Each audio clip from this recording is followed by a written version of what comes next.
우리 신앙 고백함으로 새벽기도 시작하겠습니다. 나는 전능하신 아버지 하나님 천지의 창조주를 믿습니다.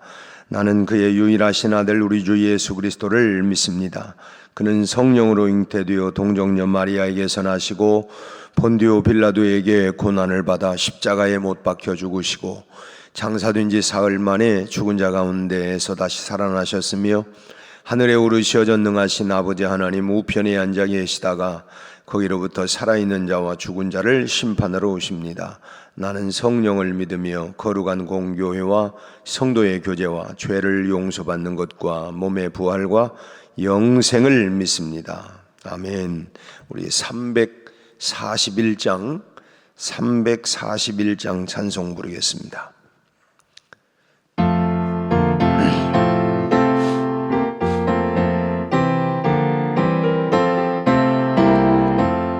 십자가를 내 가지고 주를 따라갑니다.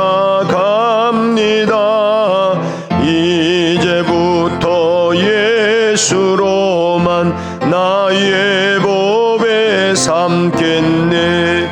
세상에서 부귀 영화 모두 잃어버려도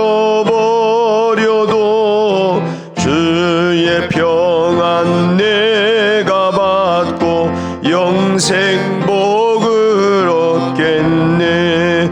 주도 곤욕 당했으니 나도 곤욕 당하리. 세상 사람 간사나 예수 진실합니다. 예수 나를 사랑하사 빛난 얼굴 보이면 원수들이 미워해도 염려할 것 없겠네. 내가 핍박 당할 때에 주의 품에 안기고 세상 고초 당할수록 많은 위로 받겠네. 주가 주신 기쁨 위에 기뻐할 건 무엇냐.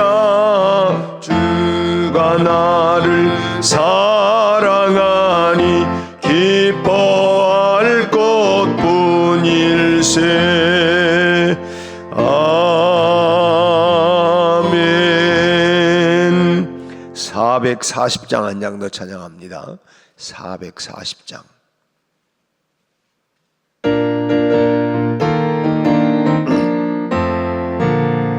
어디든지 예수 나를 이끌면 어디든지 예수 함께 가려네. 예수 함께하니 가면 나 걷고 예수님과 동행하면 겁 없네. 어디를 가든지 겁낼 것 없네. 어디든지 예수 함께 가려네. 세상 친구 모두 나를 떠나도 주와 동행하면 이로 없겠네. 가는 길이 위태하고 험해도 어디든지 예수 함께 가려네. 어디를 가든지 겁낼 것 없네. 어디든지 예수 함께 가려네. 어두운 그늘 나를 에워쌀 때에 주가 함께 계심 믿고 자려네. 죽은 후에 천국에서 깨어나 예수 함께 길이 살리라. 어디를 가든지 겁낼 것 없네. 어디든지 예수 함께 가려네. 아멘. 우리 하나님 말씀 마가복음 15장 9절부터 15절까지 말씀 봅니다. 마가복음 15장 9절부터 15절까지 한 절씩 교독하겠습니다. 빌라도가 대답하여 이르되 너희는 내가 유대인의 왕을 너희에게 놓아주기를 원하느냐 하니 이는 그가 대제사장들이 시기로 예수를 넘겨준 줄 알미러라. 그러나 대제사장들이 무리를 충동하여 도리어 바라바를 놓아달라 하게 하니 빌라도가 또 대답하여 이르되 그러면 너희가 유대인의 왕이라 하는 일을 내가 어떻게 하랴. 그들이 다소 소리 지르되 그를 십자가에 못 박게 하소서. 빌라도가 이르되 어쩌미냐 무슨 악한 일을 하였느냐 하니 더욱 소리 지르되 십자가에 못 박게 하소서 하는지라. 함께 읽습니다. 빌라도가 무리에게 만족을 주고자 하여 바라바는 놓아주고 예수는 직질하고 십자가에 못 박게 넘겨주니라. 아멘. 모처럼 또 비가 오는데 참 좋은 단비가 되어주면 참 좋겠습니다. 총독 빌라도, 이 빌라도라고 하는 총독은 예수님을 도무지 이해할 수가 없었습니다. 왜냐하면 빌라도가 알고 있었던 예수님은 3년 동안 많은 각색 병든 자들을 고쳐주셨고 또 귀신을 쫓아내주셨고, 그런가 하면 또 물고기 2마리 떡 5덩어리를 가지고 5,000명을 먹이고도 12광주리가 남기는, 참 사람들을 이렇게 참 배불리 먹이는 등 많은 기적과 더불어 수많은 사람들에게 하늘나라에 대한 소망과 복음을 전파해 준 사람이었습니다. 그는 당시 유대의 총독이었기 때문에 참 여러 정치 루트를 통해서 참 예수라고 하는 분이 어떤 일을 했는가라고 하는 것을 익히 다 잘 알고 있는 사람입니다. 그러니 민족의 영웅으로 떠받들여져야 할 사람이 지금 로마 총독의 이 법정에 나와서 이렇게 재판을 받아야 할 이유가 전혀 없기 때문이었습니다. 참 이 민족의 영웅 같은 사람이 왜 여기서 이렇게 참 법정에 나와가지고 이런 재판을 받아야 하는가, 도무지 이 빌라도 총독으로서는 납득이 잘 안 가는, 이해가 안 가는 부분이었습니다. 더 이해가 되지 않는 부분은 뭐냐면 빌라도가 예수님에게 직접 신문을 합니다. 내가 유대인의 왕이냐? 그렇게 물으니까 예수님이 그렇다고 대답을 했어요.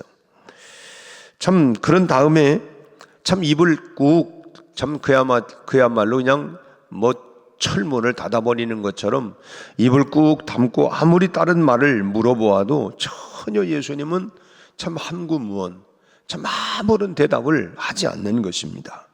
참 뭐라고 말이라도 하면 참 그 도와줄 수 있는 길이 열릴지도 모르는데 참 이 예수라고 하는 분은 자기 자신을 위한 변호를 전혀 하지 않는 거예요. 참 이 사람 저 사람 여러 사람들이 계속해서 막 이런 것 뭐 참 이런 고소를 계속 해대면 거기에 대해서 뭔가 변명도 하고 나와 상관이 없다든지 뭔가 대답을 해야 될 텐데 아무런 대답을 하지 않는 거예요. 이제 빌라도가 이제 여기에 고민이 생긴 것입니다. 아무리 생각해봐도 이 빌라도 총독 입장에서는 그 예수가 이 참 죽을 이유가 전혀 없는 분입니다.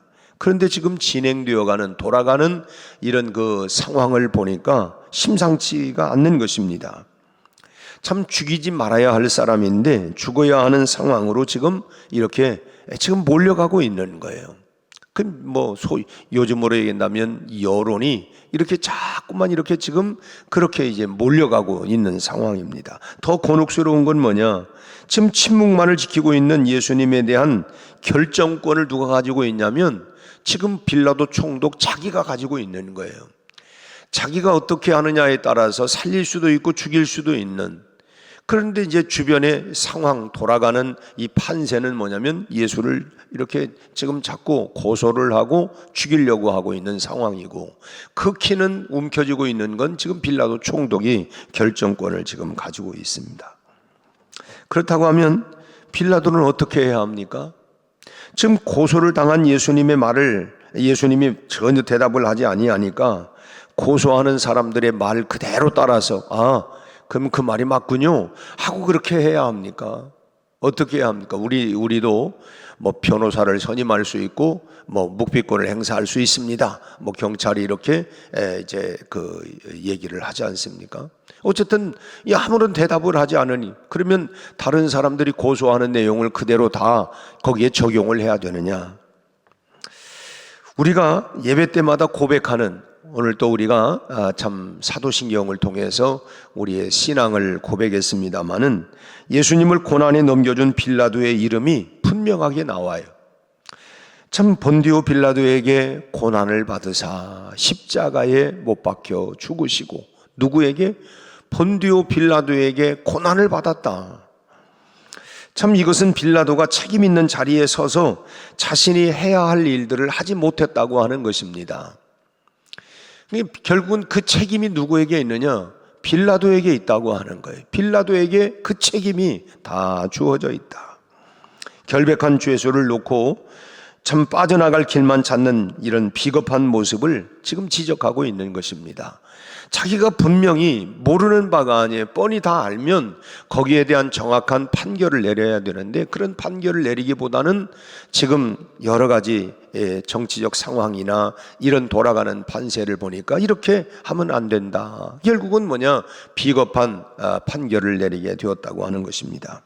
이 빌라도가 비겁했다고 하는 것을 오늘 본문은 여러 가지로 이렇게 증명을 해주고 있는데, 첫째로 이 빌라도는 무리들이 예수님을 끌고 온 이유를 잘 알고 있습니다. 왜 이렇게 끌고 왔느냐? 왜 지금 이렇게 고소를 하고 있느냐? 이유를 다 압니다. 만약 예수님께서 진심으로 유대인의 왕이 되려고 했다고 하면 빌라도는 예수님을 당장 처형을 해야 합니다.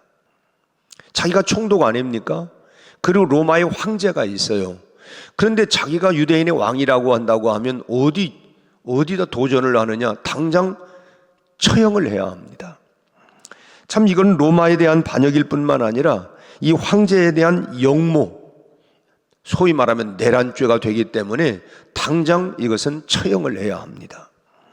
그러나 네가 유대인의 왕이냐고 하는 이 질문에 예수님께서 네 말이 옳다, 이렇게 이 신문을 하니까 네 말이 옳다고 이렇게 분명히 예수님이 대답을 했어요. 그러면 참 그렇게 대답했을 때 빌라도는 로마 군중들에게 그 말에 대해서 네가 그렇게 대답했어? 그러면 당장 처형을 해야 되는데 오히려 아무런 내색을 하지 아니하고 소위 말하면 거기에 흥분하지도 않아요. 그러면서 뭐라고 지금 이 오늘 본문 읽었던 9절 말씀을 보면 이 빌라도가 군중들을 향해서 뭐라고 질문을 합니까? 너희는 내가 유대인의 왕을 너희에게 놓아주기를 원하느냐? 이렇게 질문을 해요. 놓아줄 일이 아니라 그렇다고 하면 당장 처형을 해야 합니다. 그런데 지금 물어요. 예수님께서 유대인의 왕이라고 말한 것에 대해서 뭐냐면 전혀 신경을 쓰고 있지 않다고 하는 거예요. 왜 그럴까요? 그게 아니라고 하는 것을 본인이 알아요. 그러니까 아닌데 내가 그러면 너희들이 그렇게 주장하는 이 유대인의 왕을 너희 어떻게 하면 좋겠느냐 묻습니다. 그러니까 어떻게 해서든지 예수님을 나름대로 놓아주려고 애는 쓰는 거예요. 왜 그랬느냐?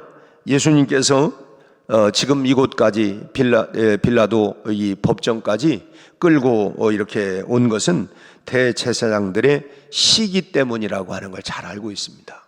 그 시기심 때문에. 그 이유를 어떻게 아느냐면 10절 말씀을 같이 한번 볼까요? 10절에 뭐라고 얘기합니까? 10절에 이는 그가 대제사장들이 시기로 예수를 넘겨준 줄 알미러라. 왜 이렇게 고발을 했느냐? 시기심. 그것 때문에 이렇게 뭐 참 있는 말 없는 말 다 덮어가지고 다 그렇게 했다고 하는 것을 다 알아요.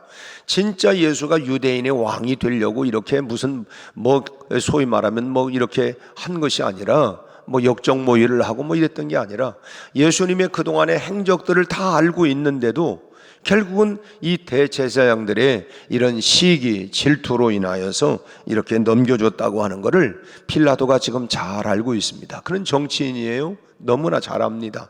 판세가 지금 어떻게 돌아가는 것, 어떻게 하면 된다고 하는 걸 그는 잘 압니다. 그렇다면 더 이상 군중들 앞에서 뭐 이러니 저러니 뭐 노닥거릴 얘기가 아니라 예수는 무죄, 그리고 방면하겠다, 그렇게 딱 잘랐어야 합니다. 왜? 아니라는 걸 본인이 아니까.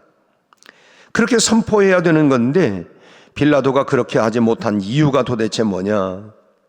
유대인의 총독인 빌라도의 가장 중요한 임무가 있습니다. 로마 황제가 이제 유대인의 총독으로 빌라도를 파송을 했어요. 그럼 총독이 해야 할 일이 뭐냐? 유대인의 평화를 유지하는 것입니다. 그 땅을 잘 통치하면서 이렇게 평화를 유지해 나가는 것. 그런데 그는 이미 자기가 통치하고 있는 유대에서 일어난 반란이 있었는데 그 반란 때문에 로마로부터, 즉 황제로부터 경고장을 받은 적이 있습니다. 너 한 번만 더 이런 일이 제대로 통치 못하고 그러하지 못하면 너는 그때는 이제 경고장을 받은 적이 있어요. 이제 한 번만 더 유대 안에서 분란이 일어나게 된다고 하면 그야말로 자기의 정치 생명이 끝날 수가 있는 거예요.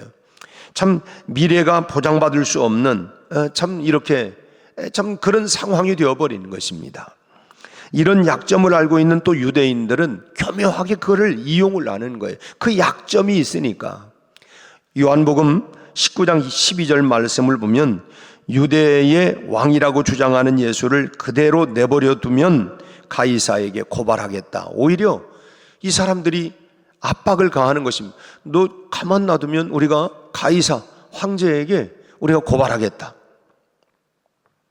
그렇게 위협을 하는 거예요. 그러니까 이 빌라도는 이제 여기에 흔들리는 거예요.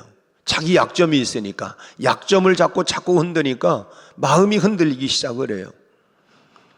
참 소요가 일어나고 만약에 그렇게 해서 이 사람들이 막 얘기하고 겁박을 하고 하는 것처럼 고발이 들어가게 되면 자기의 지위나 출세를 방해하는 치명적인 장애물이 될 수 있는 그런 상황이 되어버리는 거예요. 참 그래서 빌라도는 정의와 용기를 포기해버리고 자신을 안전하게 지키면서도 모든 사람을 만족시킬 수 있는 소위 말하면 정의와 공평이라고 하는 말보다는 그야말로 정치적인 판단을, 정치적인 결정을 내리게 된 것입니다. 이 사건의 원인이 대제사장의 시기에 있다고 하는 걸 뻔히 다 알고 있어요. 왜 이 사건이 벌어진 이유가 뭐냐? 그 사건이 벌어진 이유는 결국은 시기 질투, 그리고 이런 권한을 내가 쟁취하려고 하는 이런 마음들이 다 있었기 때문에, 그런데도 불구하고 결국은 빌라도는 자기가 정치적으로 여러 가지 어려운 상황에 오니까 결국은 비겁한 결정을 내리게 되었다라고 하는 것입니다. 또 하나는 빌라도는 정의보다는 사람의 눈치를 보는 사람이었어요. 예수님을 참 방면하는 일이 불가능해지니까 빌라도는 예수님을 옥에 가두어 두더라도 어떻게든 목숨만은 좀 건져내야 되겠다. 이제 이런, 왜냐하면 자기도 양심이 있잖아요. 죄가 없는데 저기는 막 시기로 인하여 막 그냥 당장이라도 죽여야 된다 얘기는 하고, 그러니까 그냥 죽이지는 말고 어떻게 옥이라도 좀 이렇게 하면, 그 이제 나름대로 그런 생각을 하는데, 그래서 군중들에게 다시 물어요. 군중들에게 12절 말씀 보겠어요. 12절 빌라도가 또 대답하여 이르되 그러면 너희가 유대인의 왕이라 하는 일을 내가 어떻게 하랴. 참 지금 결정권은 누가 가지고 있는 거예요? 빌라도가 가지고 있는 것입니다. 결정은 군중들이 하는 게 아니고 빌라도가 하는 거예요. 빌라도가. 그런데 지금 아무런 힘도 권한도 없는 사람들에게 의사를 묻고 있는 거예요. 어떻게 하면 좋겠어요? 그러면 얼마나 우스운 꼴입니까? 그걸 군중들에게 물을 이유가 아니잖아요. 그런데 자기가 결정권자인데도 불구하고 그걸 묻는 자체가 우스운 꼴이 되는 거예요. 결국 빌라도의 이 말에 군중들은 뭐라고 합니까? 십자가에 못 박아라. 십자가에 못 박아라. 아우성칩니다. 위쳐댄다고 하니까. 그러니까 빌라도는 이것을 결국은 이기지 못하고 예수님께 넘겨주는 거예요.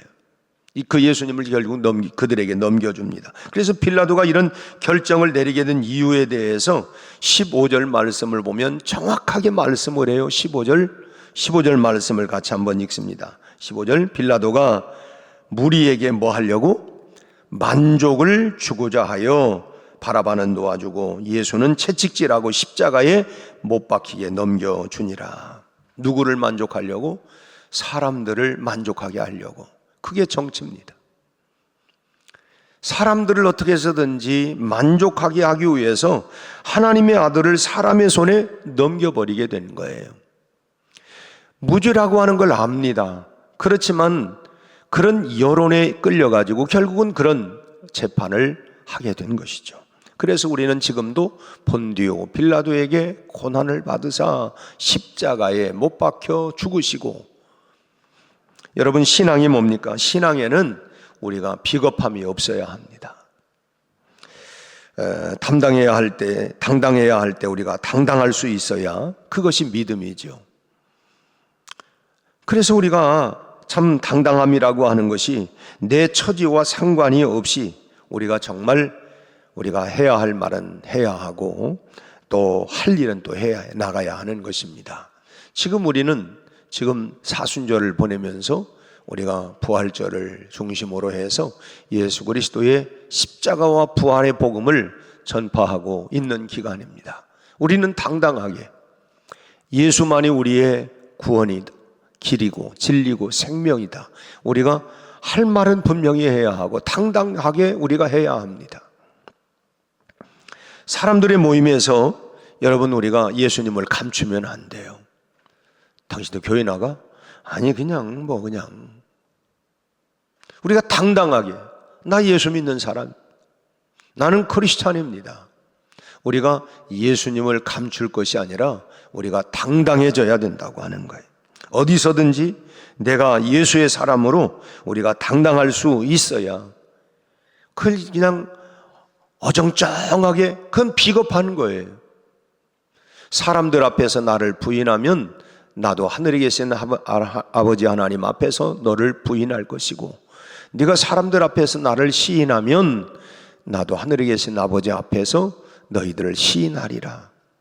그러니까 우리가 당당해야 돼요. 사람들 앞에서 이것도 저것도 아닌 게 아니라 당당하게 나는 예수의 사람입니다 라고 이렇게 비겁함이 없어야 된다고 하는 것입니다.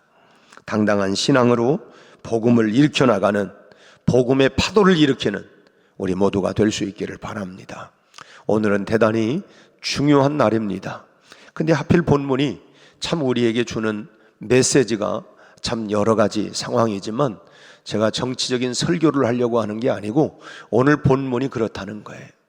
오늘 우리는 이 세대에 아까 우리 홍성근 집사님 기도한 것처럼 어떤 결론이든, 물론 역사가 마지막에 나중에 다 말을 하겠지만은 어떤 판결이든 우리는 여기에 흔들릴 것이 아니라 우리는 정말 이 나라의 평화를 위해서 그리고 또 하나님을 위해서 우리가 기도해야 하고, 참 정치인들이 여러 가지 이런 극단의 이야기들을 하지만 거기에 우리가 선동이 돼가지고 그 선동에 우리가 휘말릴 것이 아니라 그럼에도 불구하고 우리는 굳게 잘 지켜서 정말 지금까지 우리 선열들이 지켜왔던 이 나라를 우리가 흔들림 없이 잘 지켜나가야 하는 이런 책임이 우리에게 있다고 하는 거예요. 지도자의 말 한마디에 흔들릴 수는 있지만 거기에 우리가 오락가락할 게 아니라 그럼에도 불구하고 우리가 굳게 지켜서 정말 이 나라를 우리 후대에게 참 아름다운 조국을 물려줘야 하고, 또 그런 신앙을 우리가 잘 지켜가면서 교회 안에서도 이런저런 소위 말하면 여도 야도 있을 수 있고 다 이 진영들이 나름 있지만 우리는 다 예수 안에서 십자가로 말미암아 우리가 하나가 되어야 하고, 다시 말씀드리지만 마태복음 5장 9절 말씀처럼 화평케 하는 자는 복이 있나니 천국 하나님의 아들이라 일컬음을 받을 것이요. 우리는 피스메이커가 되어야 돼. 내 의견과 생각이 좀 맞지 않을지라도 어떻게 해서든지 화평을 이루어서 하나님을 이루어서 하나님의 뜻을 이루어 나가고 이 나라를 우리가 민족 복음화를 위해서 우리의 싸움은 여냐 야냐가 아니라 우리는 복음 전하는 영적 싸움에 우리가 힘써서 복음 전하는 일을 잘 감당하는 성령 충만한 우리 모두가 다 되시기를 주님의 이름으로 축원합니다. 기도하겠습니다. 하나님 아버지, 오늘 또 우리가 이 새벽 제단을 나와 기도할 수 있게 하여 주시니 감사합니다. 오늘은 우리나라에 중대한 판결이 있는 날입니다.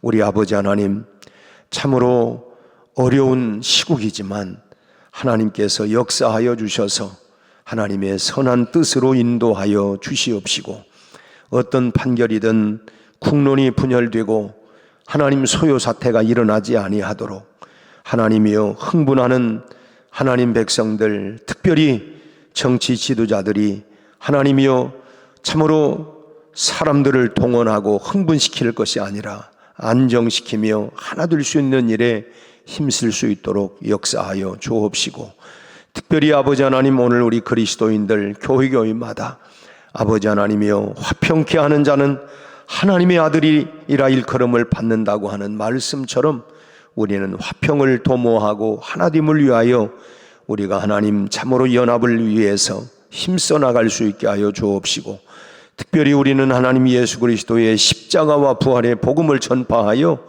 이 민족의 소망을, 희망을, 그리고 하나님 구원을 하나님 일으켜 나갈 수 있는 거룩한 성령바람, 전도바람, 기도바람, 사랑바람, 화평의 바람을 일으킬 수 있게 하여 주시옵소서. 오늘 또 주께서 함께 하여 주시고, 특별히 하나님이여 우리 민족을 불쌍히 여지 우리나라를 하나님 다시 한번 하나님이여 이 어려움 가운데 있지만 하나님 소요 사태가 일어나지 않도록 안정되게 하여 주옵시고, 모든 하나님이여 참으로 흥분할 수 있는 하나님이여 참으로 사람들 마음들을 주께서 하나님 붙잡아 주시옵시고, 어찌됐든 하나님의 민족이 하나가 되어서 하나님 열방 가운데 나갈 수 있게 하여 주옵소서. 오늘 또 하나님 우리 각자의 기도마다 주님 응답하시고, 특별히 아버지 하나님, 우리는 4월 20일 부활주일을 기하여 하나님 569명이 하나님 이번에 하나님이여 이렇게 또 작정이 되어졌는데, 저들 한 사람 한 사람 저 영혼들을 구원하여 주옵시고, 우리 하나님 저희들이 하나님이여 주님을 다시 만나고 예배자로 회복될 수 있도록 역사하여 주시옵소서. 오늘 또 하나님 우리 각자의 모든 기도마다 하늘문을 여시고 응답하여 주옵소서. 예수님 이름으로 기도하옵나이다. 아멘.